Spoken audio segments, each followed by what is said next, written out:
Bangladesh version 2 এর পেছনে ছাত্রদের যে অবদান, বিশেষ করে ছাত্রদের বৈষম্য বিরোধী কোটা আন্দোলন, এর একটা বড় অংশ হচ্ছে গিয়ে আনএমপ্লয়মেন্ট। মানে হচ্ছে গিয়ে আমাদের রাইট স্কিল অ্যাকচুয়ালি যেখানে যেই ধরনের স্কিল থাকা দরকার সেটা আমাদের কাছে নেই। আর সবচেয়ে বড় হচ্ছে যে আমরা যেভাবে বাংলাদেশ ভার্সন 2 নিয়ে আলাপ করছি, এটার একটা বড় অংশ আমরা দেখছি যে কিভাবে আমাদের যারা আসলে ইয়াং জেনারেশন আছে, ইয়াং জেনারেশনকে প্রপারলি এমপ্লয়মেন্টের মধ্যে আনা যায়। মানে এমপ্লয়মেন্ট যেটা বৈষম্য বিরোধী কোটা আন্দোলন বা যেই জিনিসটা আমরা দেখেছি এবং তার যে একটা বড় অ্যাসপিরেশন, ইয়াং জেনারেশনের যে একটা বড় অ্যাসপিরেশন হচ্ছে যে তারা যেই শিক্ষাটা নিচ্ছে, সেই শিক্ষাটাকে প্রপারলি ইউটিলাইজ করতে পারা এবং সেই শিক্ষাটাকে আমরা এমপ্লয়াবিলিটির মধ্যে ফেলতে পারা। আমরা যেটা দেখছি যে সামনে আমাদের দেশে যত ধরনের আমরা কাজ করছি বা যে ধরনের কাজগুলো আমরা আসলে জেনারেট করছি, তার পেছনে একটা বড় লেভেলে আমরা দেখছি যে রাইট স্কিলটা, রাইট জায়গায় রাইট স্কিলটাকে আমরা ঠিকমতো প্লেস করতে পারি না। তবে এটা ঠিক যে আমরা যেটা বুঝতে পারছি যে ইন্টারনেট কিন্তু কখনোই একটা দেশে কমবে না। ইন্টারনেট বাড়বে তো বাড়বে। মানে আমাদের দেশে যদি ব্রডব্যান্ডের কথা বলি, অফকোর্স মোবাইল ব্রডব্যান্ড আমরা দেখছি যে বিভিন্ন জায়গায় পৌঁছে যাচ্ছে। কিন্তু এর পাশাপাশি ফিক্সড ব্রডব্যান্ডের ব্যাপারেও কিন্তু আমরা কাজ করছি যে ফিক্সড ব্রডব্যান্ড কিভাবে নেশন ওয়াইড সব জায়গায় ছড়িয়ে দেওয়া যায়। তো ফিক্সড ব্রডব্যান্ড যদি আমরা নেশন ওয়াইড ছড়িয়ে দিতে চাই, আমাদের প্রচুর স্কিল সেট, আমাদের নেটওয়ার্কের জন্য প্রচুর স্কিল সেট আলা বা স্কিল সেট জানা মানুষের দরকার।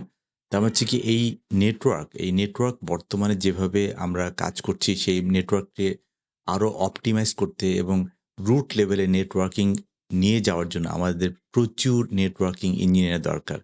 এবং এই নেটওয়ার্কিং ইঞ্জিনিয়ার যারা স্কিলফুল, যারা আসলে এই ব্যাপারটা জানেন এবং এটাকে নেক্সট লেভেলে নেওয়ার জন্য কিন্তু আমাদের কাজ করতে হবে। তো এখানে আপনারা জানেন যে আমি একটা বই লিখছি এবং সেখানে এই ব্যাপারটা নিয়ে কিন্তু সবসময় আমরা কথা বলি যে ইন্টারনেট এবং জিডিপির সম্পর্ক, যে ইন্টারনেটের জন্য কোএফিসিয়েন্ট কত? মানে হচ্ছে গিয়ে আমরা যেটা বলছি যে 10% increase in the number of internet user. মানে 10% যদি আমাদের ইন্টারনেট ইউজার বাড়ে তাহলে জিডিপি পার ক্যাপিটাল এখানে একটা গ্রোথ আমরা দেখছি যে 8% এবং এটার স্ট্যাটিস্টিক্স সবকিছু মিলিয়ে দেখা যাচ্ছে যে আসলে ইকোনমিক গ্রোথের পেছনে ইন্টারনেটের একটা বড় সম্পর্ক আছে। আর এটা যে আমরা তো জানতাম যে ছোটবেলায় যেটা আমরা বারবার বলি যে, যেই এলাকার পাশ দিয়ে রেল লাইন যায় বা যেই এলাকার পাশ দিয়ে একটা বিশাল একটা রাস্তা যায় সেখানে ইকোনমিক অ্যাক্টিভিটি বাড়ে।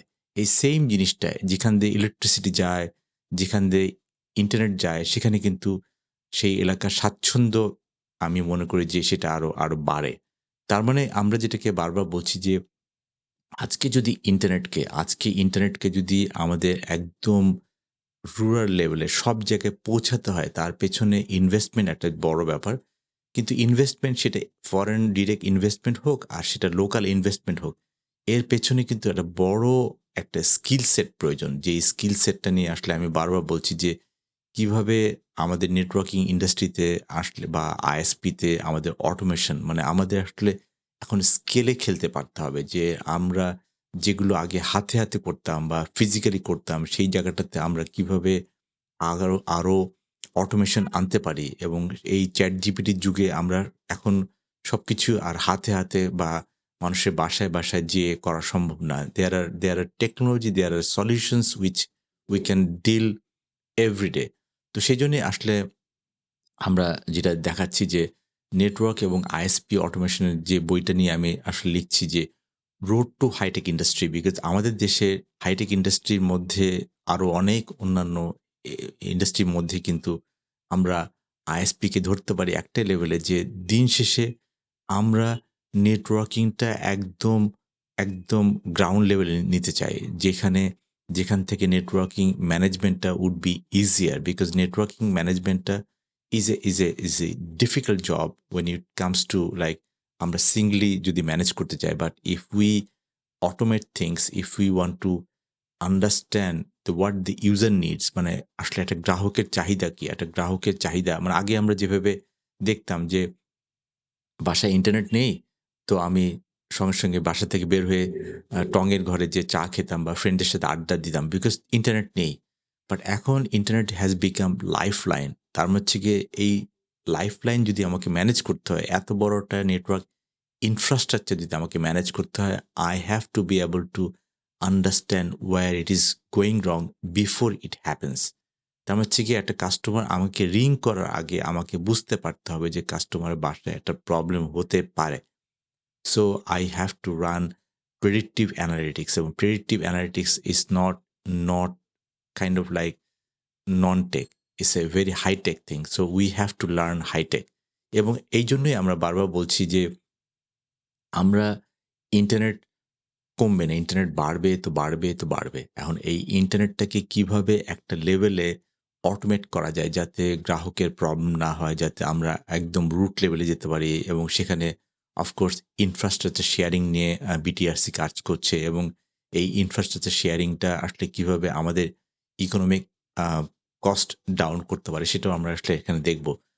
তার মানে আমরা যে জিনিসটা বলতে চাচ্ছি যে এখন যেভাবে ইন্টারনেট আমাদেরকে, মানে আমি এই ইন্টারনেট নিয়ে একটা বড় জায়গায় দেখছি যে অনেকেই কিন্তু আমার সাথে কথা বলেন যে জব নিয়ে, বিকজ দিন শেষে আমরা ওই কথাটাতে ফিরে আসি যে আমাদেরকে এখন এমপ্লয়মেন্ট জেনারেট করতে হবে। আমাদেরকে যেই ছাত্ররা তাদের জীবন দিলেন, যেই আম বৈষম্য বিরোধী কোটা আন্দোলন, তার হচ্ছে কি এটা আসলে এমপ্লয়মেন্ট। উনাদেরকে এমপ্লয় করতে পারতে হবে। আমাদের ইয়াং জেনারেশনকে এমপ্লয়মেন্ট দিতে পারতে হবে এবং তাদের জন্য এমপ্লয়মেন্ট জেনারেট করতে পারতে হবে। আমি মনে করি যে internet is one of the biggest sector যেখানে এমপ্লয়মেন্ট জেনারেশনটা would be easier than that of other industry, because এখানে আমাদের আরো অনেক, অনেক মানুষ লাগবে, অনেক স্কিলড মানুষ লাগবে, এবং সেই জন্যই আমি মনে করি যে ইন্টারনেট যেখানে আমরা কাজ করছি বা যেখানে আমরা ইন্টারনেট নিয়ে বা আইএসপি নিয়ে কাজ করছি সেখানে অটোমেশনের প্রচুর সুযোগ আছে, এবং সেই অটোমেশনের সুযোগের ব্যাপারে আসলে আমরা এখানে কাজ করছি, এবং আমরা যারা আইএসপি ইন্ডাস্ট্রিতে কাজ করছি তাদের কাজের যে ধরন, তাদের যে কাইন্ড অফ লাইক 24/7 জব, এটাকে কিভাবে আসলে স্ট্রাকচারে নিয়ে আসা যায়, সেই জন্যই কিন্তু অটোমেশন, যাতে একজন লোক একটা টাইমের পরে they have their own life, like their family life, this and that. So এটাকে কিভাবে একটা জায়গায় নিয়ে আসা যায়, কিভাবে স্ট্রাকচার করা যায়, সেই জন্যই কিন্তু we need automation, we need high skill, we need kind of understanding যে কিভাবে আমাদের এমপ্লয়মেন্ট জেনারেট করতে পারি। এবং আমি মনে করি যে এখানে এমপ্লয়মেন্ট জেনারেট করা ইজিয়ার বিকজ এটার learning curve is not that steep. To start with the learning curve is not that steep, we can manage it. এবং সেই জন্য বলছি যে এই এমপ্লয়মেন্ট জেনারেশন যে বাংলাদেশ ভার্সন 2-তে এখন আমাদের কি স্কিল, আমাদের কি পয়েন্ট হচ্ছে কি এমপ্লয়মেন্ট জেনারেট করা, এবং সেই এমপ্লয়মেন্ট জেনারেট করতে হলে আইএসপি ইন্ডাস্ট্রিতে একটা বড় পার্ট কিভাবে আমরা এই আইএসপি বা নেটওয়ার্ককে অটোমেট করতে পারি। আজকে এ পর্যন্তই, থাকছেন তো সামনে।